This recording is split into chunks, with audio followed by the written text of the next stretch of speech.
नारद संचार के सभी दर्शकों को मेरा प्रणाम और नारद संचार के सकारात्मक सुर्खियों में आप सभी का हार्दिक स्वागत है। हिंदू पंचांग के अनुसार आज विक्रम संवत 2078 है और बैसाख माह के शुक्ल पक्ष की त्रयोदशी तिथि है। दिन सोमवार है।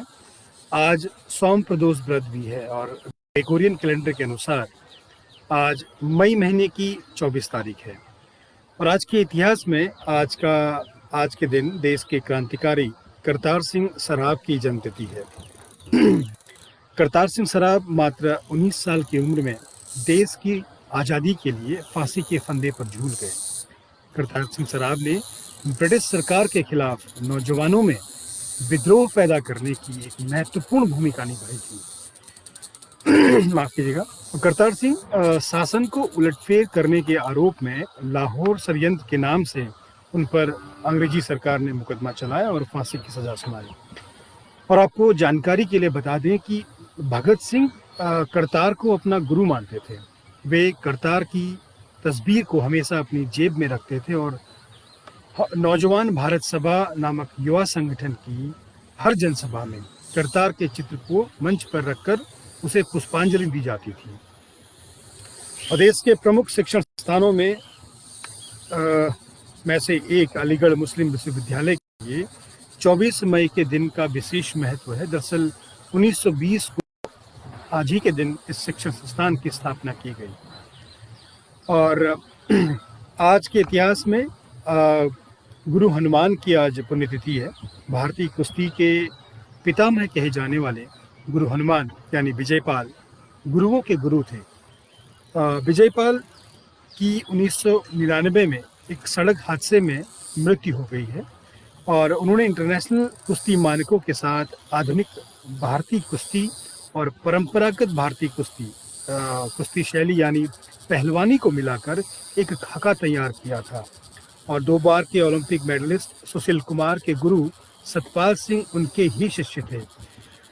लेकिन हाल की घटनाओं से जाहिर है कि अखाड़ों में गुरु शिष्य की परंपरा, पहलवानों की गुटबाजी और दबाव और पैसे से जुड़े विवाद इस परंपरा को धूमिल कर रहे हैं।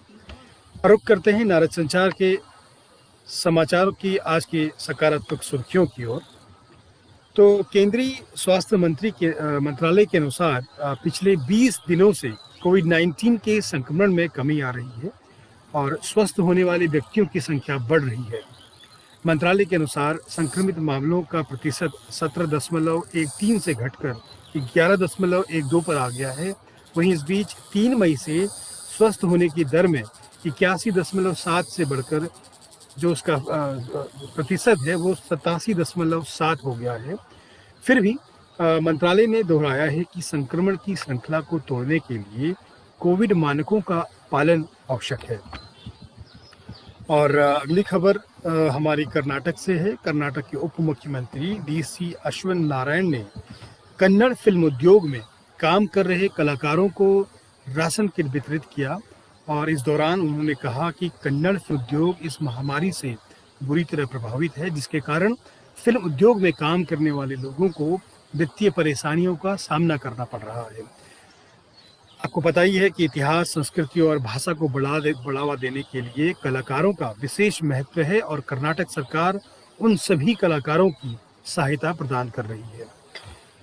और बिहार से हमारी अगली सकारात्मक खबर है। बिहार के मुख्यमंत्री नीतीश कुमार ने RT-PCR जांच के लिए टेस्टिंग वैन को सर्विस में लिया है। नीतीश कुमार के अनुसार चलते टेस्टिंग वैन से पटना और उसके आसपास के जिलों में RT-PCR की जांच की जाएगी और एक वैन से प्रतिदिन 1000 लोगों की जांच की जा सकती है। साथ ही 24 घंटे के अंदर लोगों को रिपोर्ट भी मिल सकेगी। और किसानों के लिए एक बार फिर अच्छी खबर है। दरअसल सरकार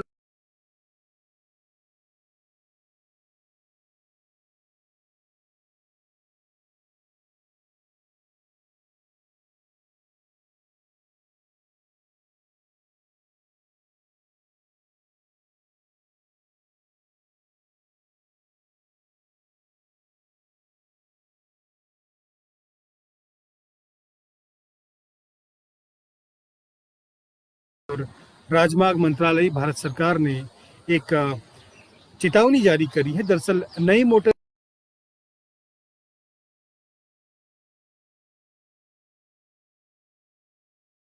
अगर ऐसे में अगर आप अपने टू व्हीलर्स पर सवार होकर अपने बच्चों और पत्नी को बैठाकर कहीं जा रहे हैं तो बच्चे की उम्र 4 साल से अधिक है तो आपका चालान कटेगा। मोटर वाहन अधिनियम धारा 1994 ए के अनुसार आपका इस नियम का उल्लंघन करने पर 1,000 रुपये का चालान कट सकता है। और अगली खबर इकोनॉमी से है, जिसमें फास्ट मूविंग कंज्यूमर गुड्स यानी रोजमर्रा की जरूरत के सेगमेंट ने पिछले 2 दशकों के दौरान शेयर बाजार के प्रमुख सूचकांकों से बेहतर कमाई की है, जो कि एक सकारात्मक खबर है। दरअसल एक कंपनी है जेफरी, जिसकी एक रिपोर्ट है, रिसर्च रिपोर्ट के अनुसार पिछले 2 दशकों से नेशनल स्टॉक एक्सचेंज निफ्टी ने सालाना 11.4% की दर से रिटर्न दिया है। वहीं एफएमसीजी क्षेत्र की कुछ कंपनियों जैसे हिंदुस्तान लीवर लिमिटेड, आईटीसी, नेस्ले, ट्रेनिया, Dabur, Marico, Godrej consumer products limited और कोलगेट, इन 2 दशकों के दौरान सालाना आधार पर निफ्टी जो निवेशक हैं उनको रिटर्न 14.2% रहा। और शुद्ध रूप से कहा जाए तो पिछले 2 दशकों में निफ्टी की कमाई 10 गुना रही, वहीं एफएमसीजी क्षेत्र की इन 10 कंपनियों की कमाई 17 गुना रही। और नारद संचार सकारात्मक सुर्खियों में आज के लिए इतना ही। कल सुबह फिर आपसे इस में मुलाकात करते हैं। तब तक आप स्वस्थ रहें, मस्त रहें और सकारात्मक रहें। नमस्कार।